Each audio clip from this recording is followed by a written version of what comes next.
Dear Papa Dudut, sa lahat po ng mga nakatutok ngayon, huwag kalimutan na mag-like, mag-share, at mag-subscribe. Ang pagiging parangal, kung kaya mong gawin, ay pwedeng manalo. Kailangan lang talaga na lakasan mo ang loob. Kung gusto mong tumaya, kahit na alam mo na pwedeng kang maging dehado. Dear Papa Dudut, hi sa inyo at sa mga nakikinig ngayon. Itago nyo na lamang po ako sa pangalang Elena, 31 years old at nagmamanage ng negosyong babuyan at manukan dito sa Iligan City. Matagal na rin akong nakakapakinig dito sa inyong YouTube channel. Sobrang ganda kasi talaga ng mga kwentong inyong iniyere. Kaya naman, nag-decide ako na sumulat din para makapagbahagi ng sarili kong kwento. Maaga akong naulila sa mga magulang ko, Papa Dudut. High school pa lamang ako ay binubuhay ko na ang sarili ko sa pamamagitan ng pagtatrabaho sa mga tindahan, palengke at kung saan-saan pa. Hanggang sa makilala ko si Arnold at maging boyfriend ko siya, Papa Dudut. Nasa tamang edad na rin naman ako noon, kaya pumayag ako nang yayain niya ako na magsama na kami sa isang bahay na parang mag-asawa. Kaya lang, doon ko siya mas nakilala at nakita ang pagiging mainitin ng ulo at mapanakit niya. Mabisyo din siya, lalo na sa alak. At kapag nalalasing siya, ay mas nagiging mapanakit sa akin. Sinasampal niya ako. Tinutulak pabagsak sa sahig at nagiging marahas din siya pagdating sa kama. Tiniis ko ang lahat ng yon, Papa Dudut. Dahil mahal ko na talaga si Arnold. Saka ayoko nang maging mag-isa sa buhay. Masarap pala kasi yung may kasakasama ka. Tapos ramdam mong mahal ka. Mabait din naman minsan ang partner ko. Basta wag lang siyang malalasing o kaya ay matatalo sa sugal. Dahil madalas na ako ang napagbubuntunan ng galit para hindi kami magkahiwalay. Elena, hinahanap mo raw ako, wika ni Paulo nang makalapit sa akin. Regular customer ko siya ng mga ulam na tinitinda ko sa sabungan. Oo, kasi ikaw na lang yung hindi ko pa naaabutan ng order. Dito sa listahan ko, teka lang nga at iayos ko ang order mo. Kailangan ko na rin kasing pumunta sa kabilang kanto sa may talyer para doon naman mag-deliver ng mga pagkain. Tugon ko. Hala, nawala na pala sa isip ko yan. Kasi ang daming pumusta sa manok ko. Hindi pa nga ako nag-aalmusal. Kaya sigurado ako na mauubos ko kaagad ang dala mong pagkain. Wika naman niya. Hindi ka pa nag-aalmusal? Naku, dadagdagan ko na ng puto bongbong yung order mo para mas mabusog ka, ang sabi ko. Uy, sakto. Alam mo ba, naswerte raw ang malagkit na pagkain bago ang sabong? Kasi pampakit ng panalo. Salamat Elena, ang bait mo talaga. Teka, ano yan? Parang ang laki naman ng pasa. Diyan sa dalawang braso mo, pansin niya. Naku, wala to. Tumama lang naman to sa may kanto ng lamesa sa bahay namin. Pagsisinungaling ko. Sa akin ka pa ba naman? Magsisinungaling? Matagal ko nang kilala yang kinakasama mong si Arnold. Kaya alam ko na siyang may gawa niyan, wika ni Paulo. Hindi naman niya sinasadya na matulak ako ng malakas dahil sa kalasingan niya. Yun lang yun, ang sabi ko pa. Kailan ka pa ba naman matauhan, Elena? Dapat hindi mo na sinasayang ang oras mo diyan sa lasinggero na boyfriend mo. Ang dami namang iba dyan na handa kang alagaan at mahalin. Huwag kang magtiis. sa taong hindi ka naman kayang ingatan at pahalagahan. May inis na wika ni Paulo. Alam mo Paulo, masyado ng madrama. Yang sinasabi mo, kunin mo na nga yung pagkain mo para makapag-deliver na rin ako sa kabilang kanto.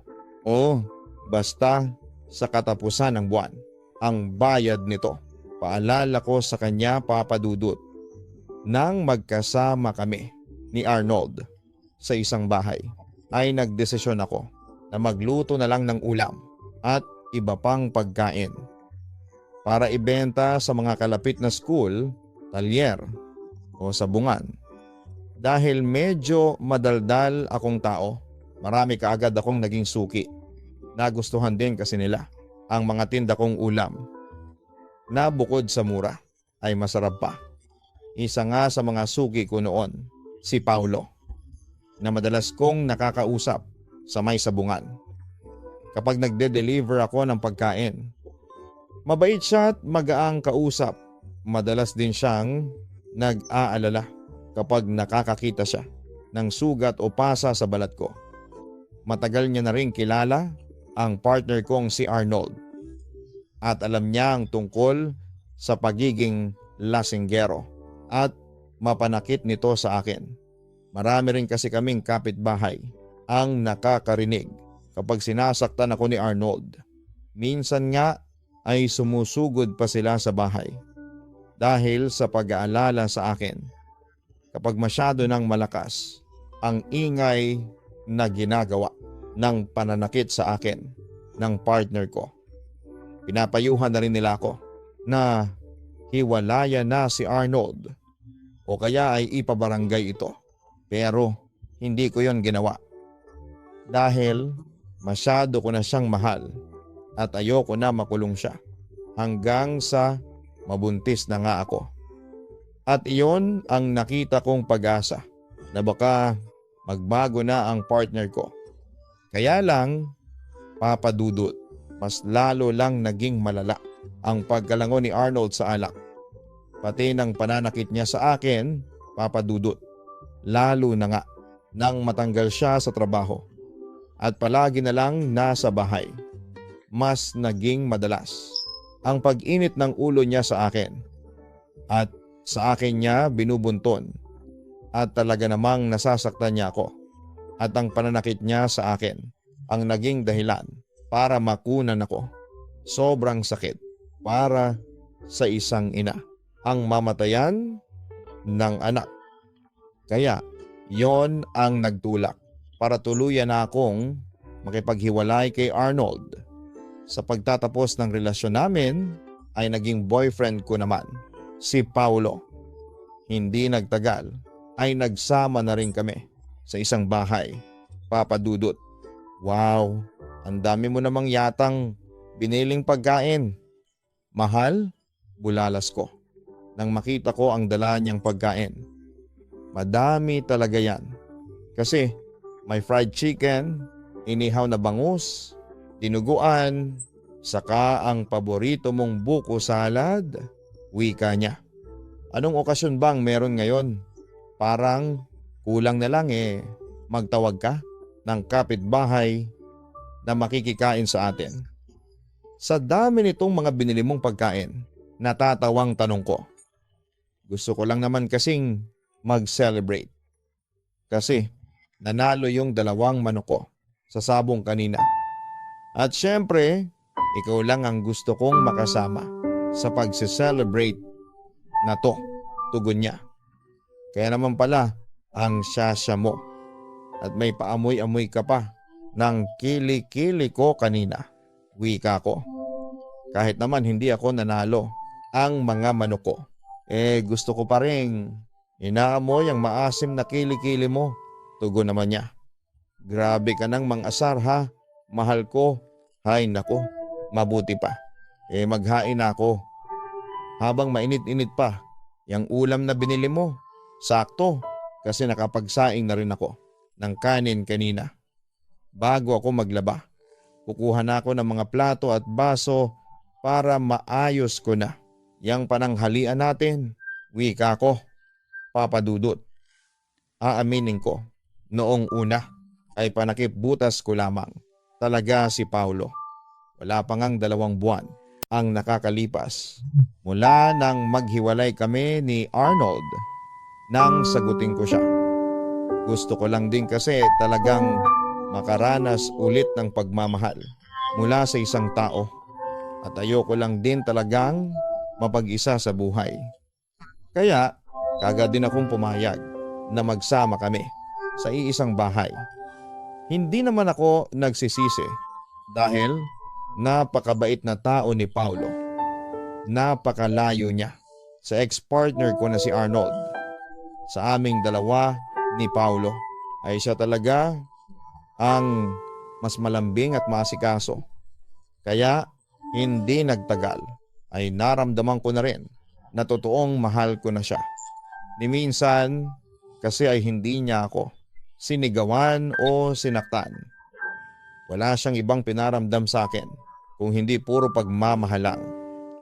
Naisip ko nga noon kaya siguro ako binigyan ng Diyos ng pagsubok nang makunan ako nang dahil sa ex-partner kong si Arnold ay para mas mabigyan ng daan ang kwento namin ni Paulo Papadudut. Napansin ko noon na iba ang pag-aalaga na ginagawa ni Paulo sa mga manok niya. Hindi ko alam na grabe niya palang gastusan ang mga pagkain at vitamins na para sa mga yon. May trainer pa ang manok niya para mas maging matapang daw pagdating sa pakikipaglaban sa sabungan. Kinakausap rin niya ang mga iyon na parang tao at palagi niya akong binibilin na huwag gutumin ang mga alaga niyang manok. Nakakatawang isipin pero parang mga anak na rin ang turing niya sa mga manok niya. Noong una, wala naman ako nakikitang problema dahil bukod sa mga manok niya at sabong ay wala siyang ibang bisyo. Nakwento rin niya, Papadudut, na minana niya pa ang pagiging mahilig sa manok o sabong sa namatay niyang tatay at lolo. Kinalakihan niya na raw ang pag-aalaga sa mga ito. Kaya hindi niya na rin nabitawan pa. Nag-umpisa siya sa pag-aalaga ng sisig at pagtaya ng maliliit na halaga sa mga sabong hanggang sa siya na mismo ang nagtayo ng sarili niyang breeding farm ng mga manok na pangsabong. Hindi niya na raw bitawan yon dahil talaga raw, Papadudut, na nakakaaliw ang mga manok na inaalagaan niya. Mahal, ito na yung kape mo. Ano nga pala yung sinasabi ni Hector na racket? At saka bakit parang may narinig ako na pinag-uusapan ninyong dayaan sa sabong? Tanong ko. Wala yun. Talo kasi yung 3 manok ko kanina. Kaya binenta ko na lang sila doon sa may nagkakatay ng manok. Minalas ako. Kaya inalok niya ako ng racket na ipanlaban ang mga mahihinang manok ko. Tapos yung mga big time na kakilala ni Hector, doon niya ipupusta sa kalaban para manalo sila. Pero may malaking balato naman daw ako kapag dihado ang manok ang pinanlaban ko, kwento niya. Nakakatakot naman yang inalok na racket ni Hector. Ako, Paulo, huwag kang sasama sa ganyan.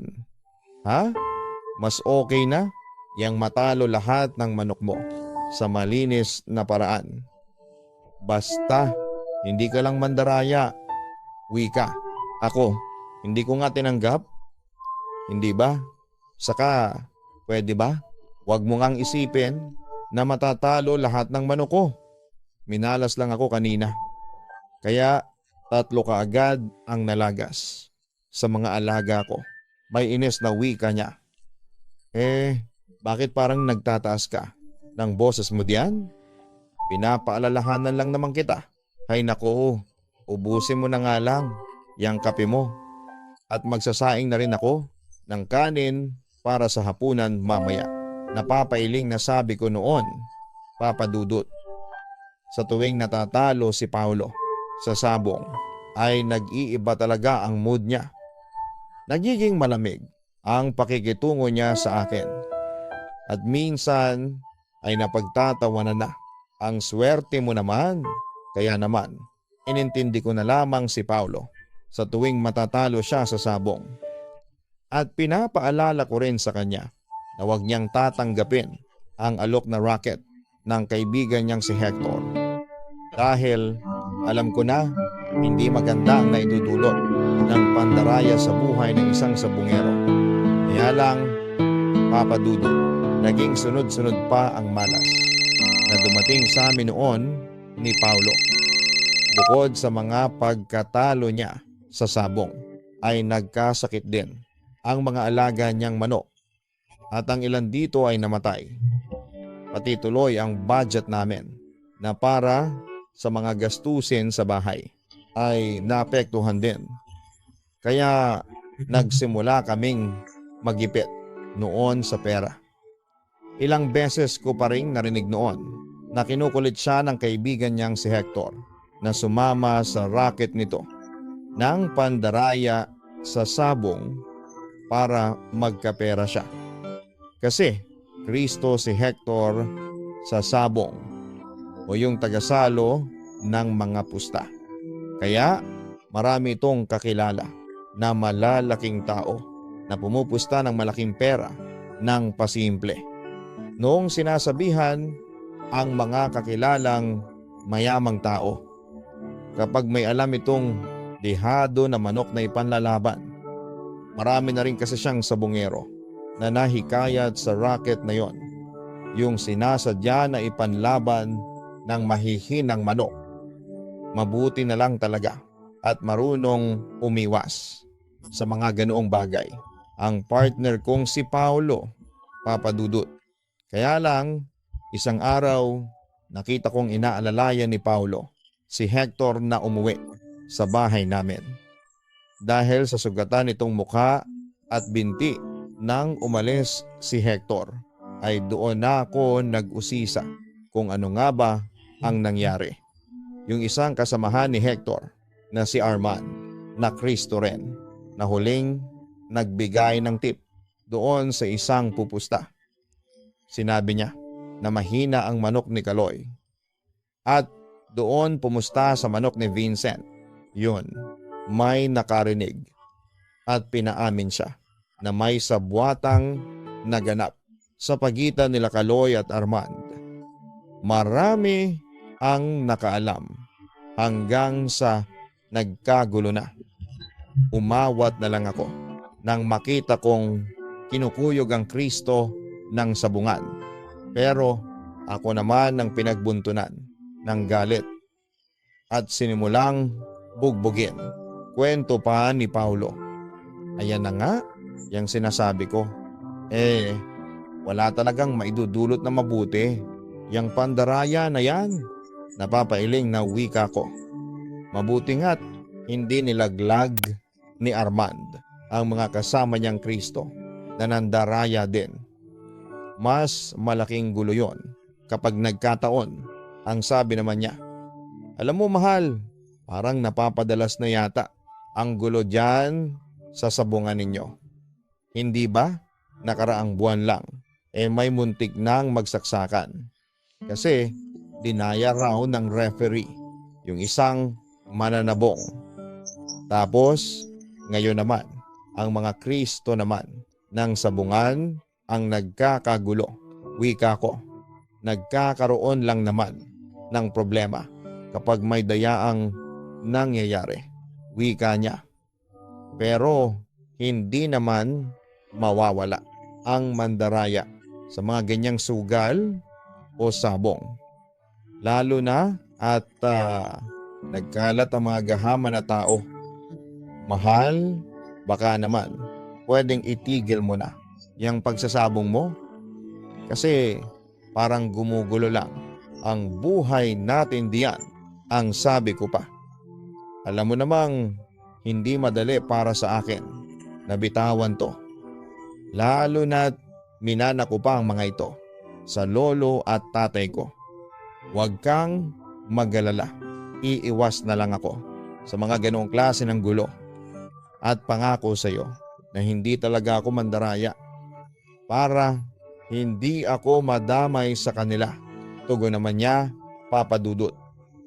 Na-realize ko na sa isang relasyon ay hindi pwedeng puro pagmamahalang ang umiiral o nangingibabaw. Lalo na nga kung nagsasama na sa iisang bahay ang dalawang tao. Maraming bagay ang dapat na isaalang-alang at pagtuunan ng pansin. Kasi totoo naman yung sinasabi ng iba na hindi tayo mapapakain at mabubuhay ng puro pagmamahalang. Kailangan na kumayod tayo, magtrabaho o maghanap ng kung anumang mapagkakakitaan. Kung gusto talaga nating tumagal ang isang relasyon. Nakita ko naman yon sa partner kong si Paulo, kagaya ng nabanggit ko kanina. Bukod sa bisyo niya na pagsasabong, ay wala na akong iba pang marka sa ugali niya. Dahil ni isang beses ay hindi niya ako sinaktan. Nagkataon lang talaga na magulo ang nakasanayan niyang hanap buhay at masyado niyang ginugugol ang oras at buhay niya sa pagsasabong. Kahit may iba pang paraan para kumita siya ng pera. Pero naisip ko noon na hindi ko naman siya basta na lamang iiwanan dahil lang sa bisyo niya, Papa Dudut. Pagkatapos ng gulo na nangyari sa sabungan, kung saan ay nabugbog ang partner kong si Paulo, ay nabalitaan na lang namin ang biglang pagkawala ng ibang sabungero sa lugar namin. Ang sabi ng mga kapitbahay ay bigla na lang daw hindi umuwi ng mga bahay ng pamilya nila ang ilang kaibigan ni Paulo at kasamahan sa sabong. Labis na nag-alala ang pamilya ng nawawalang sabungero. At kahit ako ay nag-alala din para sa partner ko. Sinabi naman ni Paulo na ang nawawala raw ng mga kaibigan niya ay kilala raw na nandaraya sa sabong. Kaya wala raw akong dapat na ipag-alala sa kanya. Ni minsan daw kasi ay hindi siya nandaya sa sabong. Kaya malinis ang konsensya niya. At mabuti na lang daw at hindi niya tinanggap ang racket ng pandaraya na inalok sa kanya noon ng ibang kasabungero niya. Ganoon pa man ay naaawa pa rin ako sa pamilya ng mga naiwan ng nawawalang sabungero. Ayoko kasing dumating ang araw na maranasan ko ang hirap at sakit na nararamdaman nila. Ayokong bigla na lang ding maglaho ang pinakamamahal kong si Paulo, Papa Dudut. Tama bang narinig ko? Ibig sabihin ay ititigil mo na rin ang paglalaro mo ng sabong? Hindi makapaniwala ang tanong ko. Parang gano'n na nga, ibebenta ko na lang lahat ng mga panabong na manok ko. Pati ng mga nakastock na vitamins at gamit nila para pandagdag ng puhunan sa negosyo natin. Wika naman ni Paulo. Paulo, seryoso ka ba sa mga sinasabi mo? Hindi ka ba nabibigla lang? Baka kasi mamaya bigla mo ring bitawan ang negosyo ng manukan at babuyan para bumalik sa pagsasabong. Tanong ko pa. At napapaluha na talaga ako. Matagal ko na tong pinag-isipan, Elena. Hindi ko lang talaga madalas na sinasabi sa'yo kasi ayoko na pasahin ka. Tapos, hindi ko naman pala tutuloy. Pero, ngayong desidido na ako na gawin, itutuloy ko na talaga. Sa totoo lang, ayoko na rin kasing madamay pa sa gulo ng mga taong nawawala ng dahil sa sabong. Ayokong mapahamak ako. O ikaw na asawa ko, wika pa niya. Baka ang ibig mong sabihin, ako at ang magiging anak natin, wika ko. Ha? Anong sabi mo, Elena? Magiging anak natin? Tama ba ako? Tama ba yung narinig ko? Si Paolo naman ang naluluhang nagtanong. Oo, hindi ka nagkakamali, Paolo. 2 buwan na akong hindi dinadatnan. At bumili ako ng 2 pregnancy test kit. Ginamit ko rin yung kanina lang at parehong positive. Ang lumabas na resulta, masayang tugon ko sa kanya, Papa Dudut. Nakita ko ang malaking pagbabago sa partner kong si Paolo. Mula nang bitawan niya ang pagsasabong ay naging mas sweet siya at mas kausap palagi at hindi na naging mainitin ang kanyang ulo. Alam ko na hindi madali sa kanya ang ginawa niyang desisyon. Kaya laking pasasalamat ko talaga na ginawa niya yon para sa akin at sa magiging anak namin. Pakiramdam ko noon ay nagsimula ulit sa umpisa ang relasyon naming dalawa. Lalo na at pareho kaming nangangapa sa negosyong babuyan at manukan na sinimulan namin. Mabuti na lang at marami siyang kamag-anak na supportive sa negosyo namin. Kaya kahit papaano ay hindi kami masyadong nahirapan. Pareho rin kaming excited talaga sa magiging anak namin, Papa Dudut. Kasi matagal na rin namin gusto na maging isang totoong pamilya. Kaya kagad rin kaming nagpakasal sa Huwes noong taon na iyon. Pagkatapos ay inasikaso na namin ang lahat para sa magiging anak namin. Check up ko, vitamins at mga gamit ni baby. Kahit nasa tiyan ko pa lamang siya, pareho rin kaming nagsisikap sa negosyo. Para na rin sa future namin bilang isang masayang pamilya kasama ang aming anak. At doon ko nga nakita ang malaking pagbabago ni Paolo. Iniwasan niya talaga ang lahat ng tungkol sa sabong o sugal. Nag-focus na lamang siya sa akin at sa negosyo namin. Kaya nang minsang maabutan ko siya sa bahay namin, sinabi ko sa kanya na pwede siyang pumunta sa bayan at manood ng sabong doon. Noong una, ayaw niya dahil nahihiya raw siya sa akin. Sabi ko, ay okay lang. Kasi manonood lang naman siya at hindi tataya sa sabong. Wala namang problema sa akin na pumunta ka doon. Basta i-text mo lang ako kung anong oras ka makakauwi mamaya, wika ko. Oo mahal. Sige, aalis na rin ako. Nakahain naman dito sa lamesa ang kanin at ulam.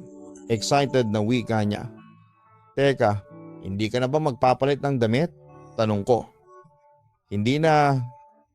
Ayos na yung suot ko. Baka mahirapan pa akong sumakay ng jeep papuntang bayan. Aalis na ako mahal.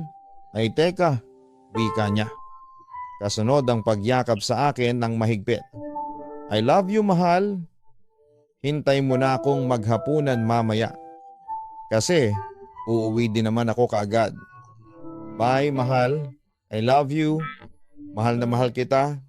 Mahal na mahal ko kayo ng magiging anak nating sobra. Naso nakangiting wika pa niya, Papa Dudut. Malaki ang tiwala ko kay Paolo.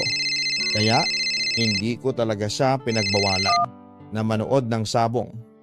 Okay lang din sa akin kung tumaya siya gamit ang maliit na halaga ng pera. Alam ko naman kasi na alam niya ang limitasyon niya. Lalo na nga at magkakaanak na kami. Kaya hinayaan ko siya noon na magpunta sa bayan at manood ng malaking sabong na magaganap doon. Taon-taon kasi siyang nandoon at palagi siyang masaya kapag umuuwi ng bahay pagkatapos ng sabong event na yon. Kaya Ako na ang nagkumbinsi sa kanya na pumunta at magfiesta sa bayan. Hindi naman kasi talaga mabibitawan basta-basta ang bisyo, di ba Papa Dudut? Kaya inintindi ko talaga noon si Paolo at pinaramdam ko yon sa kanya.